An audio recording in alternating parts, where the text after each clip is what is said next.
Bande konyoso bolandaka mwana mboka Trésor Lumbu partout na monde bisika bino bozali même na kati ya bamboka na biso ba province ba localité ba territoire na biso bisika nyonso bolanda biso Kalemi Bandundu Idiofa Kasai Mbonjimai partout Mbandaka partout na monde Goma Bukavu Kibumba partout na monde surtout na kati ya République démocratique du Congo ba concitoyens onyo so bazana posa information balandaka biso ba tiaka ba commentaire na bango ba like ka émission ba publier ka yango pona ko panza information peuple congolais o azalaki sous-informé aye ba situation politique ya mboka na biso parce que toza toujours dans le langage autre le baquette si tu ne s'occupe pas de la politique maintenant va s'occuper de tes affaires. C'est la politique qui engendre même des religions, c'est la politique qui engendre même la santé. Donc ceux qui sont en politique à malam la religion na biso kende malam makamunyo so kende malam lelo nazo ko tali sabino to so na bino tamu laite parce que information ezalika ka moko ya makasi moya ko ume les alités résolution 2667 ya conseil à sécurité à Nations Unies oyo ba lever mesure à régime à notification sur l'achat d'armes na kati ya République démocratique du Congo. Message to ye to so na bino na basangwa Congo na tongo ya lelo yango wana yango lelo to lobike to remercier bande konyoso ba conseil bino bopesa biso ba makamunyoso bino bolobela biso ba remarque ba suggestion tout bolobaka ezalaka concerné to zorango vraiment à bon cœur pour que to comme à une communication parfaite. Voilà début émission to lingato pesa na mbote na ndeko na biso Jili Bambi Benita Soudila des partenaires de Mwana Mboka Trésor Lumbu et de Yokabaz. Merci na bino na ba soutien na bino ndenge bosungaka parce que communication na biso ekende liboso. Merci beaucoup pena ndeko Josué oaza si ma caméra pena staff technique mobimba ya basangwa Congo na plateau kitoko botikeli biso pote peuple congolais azana posa alia information ayeba lokolo lenge nini mboka ni azokende pendant 60 ans d'années tozalaka na embargo eloko moko ekenda na maboko na biso te na mboka na biso te changement ezalaka te Félix Tshisekedi alinga même na biso changement yango nde tozosola na bino une fois de plus merci à vous tous. Yambote toko makuna e bandaki d'abord na blâme diplomatique oyo c'est pour la première fois nan avant to comme na résolution wana c'est pour la première fois d'abord États-Unis ensemble na France na Allemagne baloba ouvertement na face au monde na régime ya Paul Kagame ya ko cesser tout soutien na ba M23. Ça a commencé par là. Même nga namoni 3 pays oyo basangani c'est-à-dire les États-Unis, la France et l'Allemagne nazai na benkietid. Ngaki bato bazoaka na hypocrisie, bato bazoyaka na boye ou soit boyinin. Mais na yako na résolution ebimi na bi wow. Merci président Félix Tshisekedi. Pourquoi to kangaminoko? Pourquoi to fanda? Tant que peuple na biso bakosi bango na système ya embargo. Et embargo ngo pe tozwaki ezalaki embargo moko injustifié. Moya ko justifier yango kotezalaki te.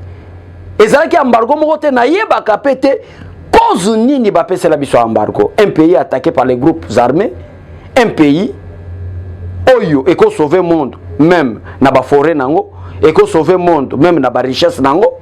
Mais azalaki na plus de 60 groupes armés na moi petit territoire ya petit espace amuke ya partie est ya République démocratique du Congo mais plus de 60 groupes armés. MONUSCO pe bayaka bamonaka yango pendant plus de 20 ans na sa mabele to rené na kati insécurité wana saliete ba maman na biso bazala violé ba papa na biso bazala massacré ba richesse na biso bazala pillé par un certain pays qu'on appelle le Rwanda. C'est maintenant grâce à la diplomatie agissante de son excellence Félix Antoine Tshisekedi Tshilombo, pour la première fois depuis Congo et Congo, 3 pays à Makasi Basangana. Tantôt les États-Unis et la déclaration soit France et Mokasana Nandenganaï. Mais oh Basangani les 3 pays puissants Basangani avant résolu Bima. Ba bandi ko blâmer Rwanda de cesser avec tous les soutiens pour les M23 avant les résolutions. Nde yangwana tubike tala makambo président Félix Tshisekedi azosala na mboka na biso raison pour laquelle to yebisaka bato ete Félix Tshisekedi yende mutakosa biso na terre promise. Donc tozo kota donc terre promise croyez-moi que to bandi déjà kokota yango to bandi kokota terre promise mais to kokota yango na ndenge ya solo ce qui message au biso to pesaka oyokaka po ete bo pesa président Félix Tshisekedi majorité na 2023 c'est moins de 10 mois. Alors dès que boso pesa président Félix Tshisekedi plus de 300 députés, c'est-à-dire to bandi déjà kokota na terre promise to sunga mboka nabiso. Première introduction nabiso ezalaki wana. To koti sikoyo na dossier otolinga to swana bino na ipsa bino vraiment que information ya ebele ko pesa ezate ezali kaka tozo célébrer victoire oyo conseil à sécurité asali na diplomatie ya président Félix Tshisekedi. To kotanga ngo d'abord yambo était tout expliqué. Le conseil de sécurité vient de mettre fin à la procédure de notification en cas d'achat d'armes et matériel militaire. Les FARDC peuvent s'équiper sans entrave désormais. Une résolution présentée par la France et adoptée à l'unanimité par les 15 membres du Conseil de sécurité des Nations Unies. La résolution est de 2667 qui lève la mesure de notification sur l'achat d'armes. Message ndeto yeli bino to swana bino yangoana. To silisa message wana bozonga na bino boke continuer na misala na bino. Donc na lingala elingi kolobete conseil ya sécurité awuti kokata makambo. Awuti kolongola etumbu oyo bapesa biso ya embargo ou soit ya procédure ya régime ya notification en cas où ba militaire na biso bazali na posa ya kosoma manduki ou autre matériel militaire, c'est-à-dire ba militaire na biso FARDC ba koki ko s'équiper na ba armes sans problème, sans inquiétude. Résolution yango ezalaki présentée na mboka oyo toko benga bongo France et ba voter yango soit bandimi yango na ba membre nyonso qui composent le Conseil de sécurité des Nations Unies, c'est-à-dire les 15 pays membres, il y a Conseil de sécurité, il y a Nations Unies. Il y a les résolutions yango ezali 2667 pour na bandeko yo ba holuka ba beta. Message toye libino yangwana. Message toya toloba na malembe yangwana. Pourquoi ezali message à Mukeme, c'est une grande victoire ezoko sabiso na terre promise. Parce que Congolais aye baka elo côté. Majorité Congolais so la commerce nae. Amoni nzamba bandi ko pese $100 monika bongi na vie atiki makamamboka. Majorité ba Congolais frappés par la famine. Nzala ebeti bango akoteka mboka pona $100. Tozomona ngona ba journaliste, tozomona ngona ba communicateur, tozomona ngona ba parti politique. Tozomona ngona ba twebele. Nde yangwane memaki mboka na biso na décadence. Décadence wana salete tozui embargo. Dès que président de la République na diplomatie agissante na ye.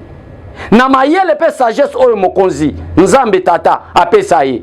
Ake ko la coopération sud-sud, c'est-à-dire la République démocratique du Congo et les pays de Proche-Orient ou les pays de la Russie. Mbala moko conseil à sécurité alengi alobi comment est-ce que Congo akoki kozwa? Akoki kozwa ba arme na ba char ya modèle ya Russie sans que biso toyeba ba délégat qui biso chaque fois na répéta que lokoyo Michel Zavi qui était les chefs à délégation ya conseil à sécurité akomi awa Michel aketi na Uganda assuré biso kolobete ba ko sanctionner ba pays nyonso ba zalaki ou soit ba zo soutenir en homme et en matériel ba M23. Akomi kuna, l'embargo ne concernait pas le Congo, l'embargo concernait les groupes armés. Tu l'as déjà mission, mais la répétition est la meilleure pour être Congolais à comprendre mal. Oh, bon, l'embargo, bon, un régime en notification, il y a une grande différence entre régime et notification et embargo. Régime en notification et embargo, c'est le bango. Régime en notification et avant boson baba armé. Et c'est un leka na conseil à sécurité baye baba armé bason baba notifié pour bapé sabino. Mais embargo boko son baté. Congolais landa malam.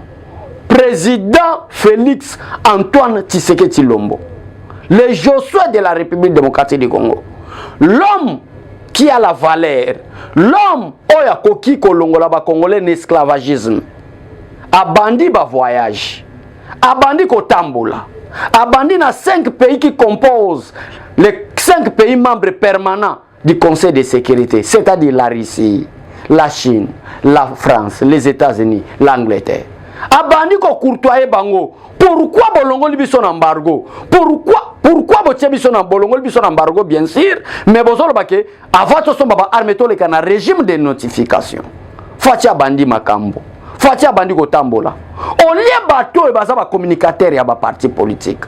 Bateau baza bata ba parti politique mosusu. Bateau baza soit disant ba koki ko diriger biso lobby. On lie ba expliquer peuple congolais état nini niveau nini Kabila tikela ki mboka. Et pourquoi président Félix Tshisekedi azokende ko voyager bato wana babandi diabolisation na peuple congolais contre muto oyo nzambe atie pour être son alongola biso na esclavagisme, alongola biso na boumbu. Babandi ko diaboliser. Tshisekedi azo tambola, Tshisekedi azo marché, ba voyage pamba pamba, mbongo wane ko somba ba arme, e ko somba ba arme nini ba voyage mokonzi mboka tant que toza na embargo. Et soki to voyager te to kolongwa pe na embargo te, to ko somba manduki te. Lelo politique solo e komete foza na manduki po ete olonga bitumba. Ba fayulu babandi ko attaquer. Ba prince penge babandi ko attaquer. Ba Niko Mayengele babandi ko attaquer. Babandi ko loba mabe ya mokonzi mboka azo voyager. Lelo oyo ezali diplomatie. Lelo oyo ezali victoire. Lelo oyo ezali esengo. Ba voyage bozako loba ke mokonzi mboka azo voyager pamba pamba. Ba voyage bozako loba ezo faire gaspiller la République mbongo inutilement. Tout ça là qui na boloko. Boloko wana po esile futo kende place prison ezato plaider. C'est raison pour laquelle le président de la République azalaki ko déplacer pamba pamba parce que tozalaki ko kangama. Bato bazalaki ba prédécesseur ya mokonzi mboka bakangaka biso, bakangaka Congo. Toko somba manduki te, toko somba eloko te, tozalaka ka boye, tozala na matériel militaire te, tozala na usine militaire te. Et sengaki mokonzi mboka be akende. Kokenda mokonzi mboka wana ba pays yango ezalaki ebele na ba Portugal oyo na ba Allemagne bazalaki ebele oyo bazalaki ko soutenir ba M23 oyo ba multinational bazalaki ko financer na kati ya conseil de sécurité pour te ba sanctionner pour Kagame te pour te ba sanctionner ba M23 te parce que ben intérêt ya ba pays wana bande konanga ba congolais zalaki France azalaki na intérêt na guerre za ko salema na parti SRP démocratique du Congo. États-Unis azalaki na intérêt ba pays puissant azalaki na intérêt nde yango na ba bimisaki Paul Kagame le kola commissionnaire na bango yenda chaka trouble po bango ba yibaka esengeli to kende mokonzi mboka kende akoma solola na bango ayebisa bango olebo zwa ba minéré olebo zwa ba richesse olebo bénéficier na oyo nzamba pesa na Congo boko bénéficier peut boko bénéficier ngote soki bozo boma bato boko ki pe ko bénéficier ngo sans que insécurité ezala na Congo nde yango na mokonzi mboka abimisaki oyo to benga bongo to solo bongo nini coopération gagnant coopération gagnant bino bo gagner peuple a gagner toko tikela bino yango toko pesa bino yango toko sala ope bino bozo linga bolinga te ke po bozwa minéré bolinga te po bozwa richesse bolinga te po bezina bino fonctionner esengeli ba mama na biso na est bazala violer wana mutako lo ba patriote ya solo son excellence président Félix Tshisekedi boluka te ba mama bazala violer boluka te bana ba kufa boluka te bo sala massacre ezana méthode mususu kozwa bolongola embargo olie mo bato bazaba politicien ba sepela que maintenant la République démocratique du Congo a l'homme qu'il faut à la place qu'il faut. Bango babandi ko diaboliser mokonzi mboka. Babandi ko kosa zo voyager. Babandi ko loba mokonzi mboka pigeon voyageur. Babandi ko kosa makambo. Lelo oyo mutu oyo bobenga ka pigeon voyageur. Alongoli Congo na embargo oyo Mobutu atika na embargo oyo ezwaki susu ascenseur ya makasi par Joseph Kabila Tshisekedi aye or que ba prédécesseur on so ratangi ba mususu basali ba 18 ans ba mususu basali ba 32 ans mais batiki mboka na kacha kao mais na 4 ans pamba fati azo soulager peuple congolais azo diminuer kao bango batikaki azo longola biso pe na kati ya embargo bango batikaki azo faire ko ganga voix République démocratique du Congo na kati ba salon d'honneur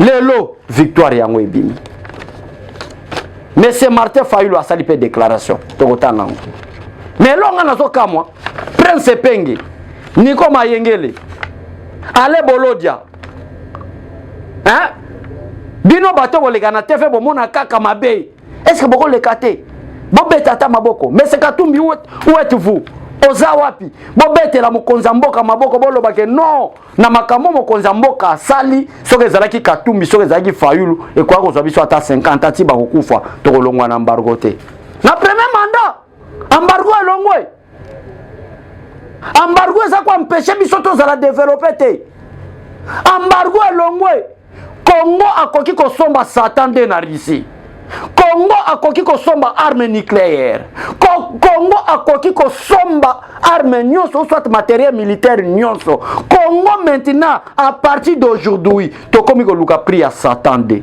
Rwanda préparez-vous tobandi ko luka ba arme à destruction massive parce que tozo kota à guerre na Rwanda et du fait que bato bazako soutenir Rwanda batiki ba Allemagne ba France ba États-Unis ba sali une déclaration commune pour kotika Rwanda to bandi ko somba manduki sans passer par le Conseil de sécurité si comme akamba boye bino bande ko nga bolandanga nani akoki ko sala ngo en dehors ya président Félix Tshisekedi yango bomona ka bakzalaka na vision depuis 2016 tango bakendaka na Genève bayoka na ifu baluka mayo faible parce que so to tient mayo makasi na République démocratique du Congo tokozala ba perdant tala batone ba kombi ba perdant tala ba atumine ba kombi ba perdant era zaki na nyo sacré kitina Lubumbashi batu bayambi botala ndenge abeti mpiaka botala ba Martin Fayulu ndenge basila Fayulu à 2016, Basali complot, botala nenga sila. Parce que vous combattez quelqu'un qui est soutenu par les dieux tout-puissants. Mouton Nzamba zo batela. Mouton Nzamba lobi que longola peuple congolais l'esclavagisme. Longola peuple congolais nanzala. Longola peuple congolais na bambargo. Ba congolais ba soma manduki. Ba congolais ba soma bachar. Po ba kendo ko bomba ba pays mususu te mais po ba batela mboka na bango parce que mboka na bango eza beni. Muto ya ko sala ngo président Félix Tshisekedi.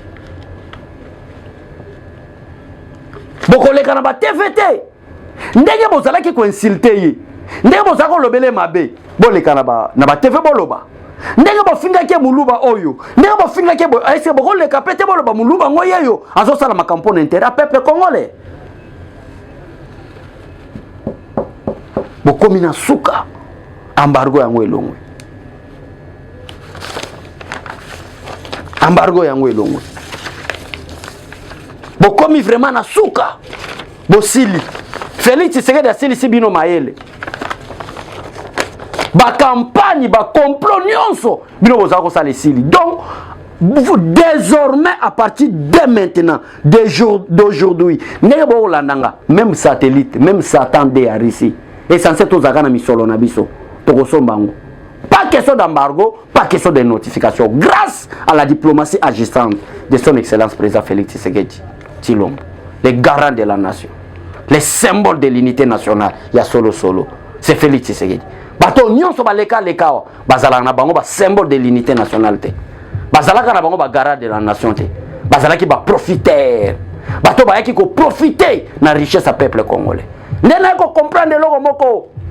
Ndeko nanga Congo ezako kufezaki berere ya peuple te. Ezaki berere ba dirigeant bango moko. Parce que baluki ba corrompre le président de la République na ba façon tout na cette fameuse communauté internationale baluki ba corrompre ye po Félix Tshisekedi pe akota na siège ndenge ba kabila ba Mobutu bazalaki peuple congolais kufanzala président Félix Tshisekedi aboyango ba imposaki kabila to Mobutu te anyoko la peuple mundele atala ke intérêt na ye yo muto ba tia wana luka pe au travailler pour l'intérêt à peuple na yo mais ba Mobutu ba kabila ta baleki ba bosani ke baza wana po peuple aza baza wana po mboka ngo pe Congo eza bazui Congo basundoli bazui peuple basundoli bakomi ko tal intérêt na bango bakabi mboka à l'unique objectif c'est-à-dire ko protéger pouvoir na bango Félix Tshisekedi albi na protéger pouvoir te pouvoir ngo peuple asala kinga à quoi sert bon de gagner tout et de protéger le pouvoir en question mais peuple na bazo kufa na est ba maman baza incendié ba maman baza violé ba papa baza massacré ba richesse ngo pesa pillé en désordre à quoi sert bon de rester longtemps au pouvoir les problèmes avec moi ata 10 ans na sala mais peuple congolais balongwa na embargo basomba manduki po ete balongwa na kasa nini nde soni esali Martin Fayulu soni esali Martin Fayulu soni esali Martin Fayulu a déclaré na yebisaki bino peuple congolais bato ba ko changer minoko parce que biso to soutenir Félix Tshisekedi dès le début to yebaki malamu qui était Mukwantombolo. Martin Fayulu a déclaré. Yoka déclaration à Martin Fayulu après. Ah Nzambalola na sekara. Yoka déclaration à Martin Fayulu. Martin Fayulu a reconnaître que c'est Félix Tshisekedi maintenant te remercier. Bola na makambo Fayulu la lobby. Martin Fayulu. Saluons la décision du Conseil de sécurité des Nations, de l'Organisation des Nations Unies, levant la mesure de notification imposée à la République démocratique du Congo sur l'achat d'armes. Remercions aussi le président de la République, Félix Tshisekedi, et félicitons le peuple congolais pour la mobilisation et la pression ayant abouti à cette victoire. C'est Martin Fayulu. Martin Fayulu a compris qu'à cause de Félix Tshisekedi, tolongwe na Margot basakani na biso régime ya régime en notification on a payé longwe nde yango na Martin Fayulu ayeko ganga alobi so salier décision à conseil à sécurité ya ONU oyo longoli biso na kati ya botuto tozalaki yango tokosomba manduki te oyo ba imposaki na biso ba congolais na achat ya manduki mais to remercier pe mokonzi ya mboka Congo Félix Antoine Tshisekedi Tshilombo na musala makasi ya sali parce que biso ba fali tozalaki ba innocent to yebaka te ke ba voyage azo kende eza pona bonheur na biso mais to comprendre lelo ke voyage oyo Tshisekedi azo sala pona ba intérêt na biso ba Fayulu na ba peuple congolais eza déclaration ya Martin Fayulu a benga président Félix Tshisekedi pante Fayulu alobaki que c'est Kabila qui l'a engagé. Fayulu alobaki que c'est Kagame qui l'a engagé. Le même Fayulu a changé. Alobaki que c'est lui le chef de l'État. Nde asali. Tozalaki ko kosele makambu. Tozalaki ko tinda ba communicateur. Ba kendo ko finga Tshisekedi. Nous avons tozako yeba te que ba voyage mo konzabo azo sala. Eza pa longola biso soni. O eza ko simba biso na parti SRP démocratique du Congo. Déclaration Martin Fayulu. Oni oh balobaki ke bazara manduki te ya kobunda na ba M23 lelo mokonzi le représentant ya secrétaire général Nations Unies na kombo Bintou Keita yepe asali déclaration tala place Fatia zo kende tala place Fatia zo changer ba langage ya bato nana kokaki kondima ke mutu lokola Fayulu ko changer nana ko comprendre que Fayulu ko benga Félix Tshisekedi lelo président de la République démocratique du Congo parce que Fayulu a ko réclamer vérité des urnes lelo Fayulu a signé pardon mais à reconnaître que c'est lui le chef de l'État c'est grâce à lui OK régime mesure et régime de notification longue c'est grâce au président Félix Tshisekedi to remercier c'est Fayulu parce que makambo Tshisekedi asali ezapona bolamu na biso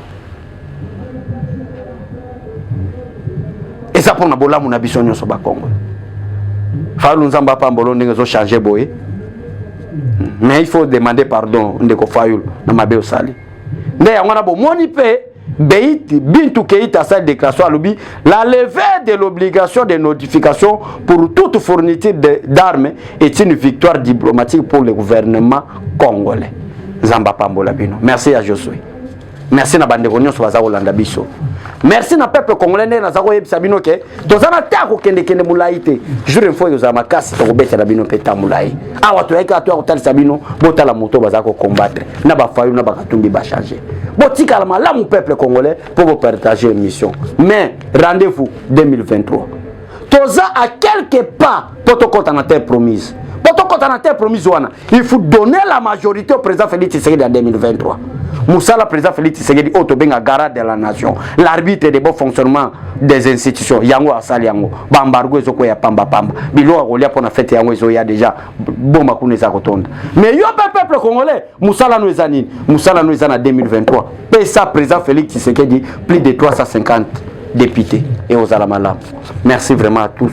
Tout le monde à la prochainement. Que Dieu vous bénisse.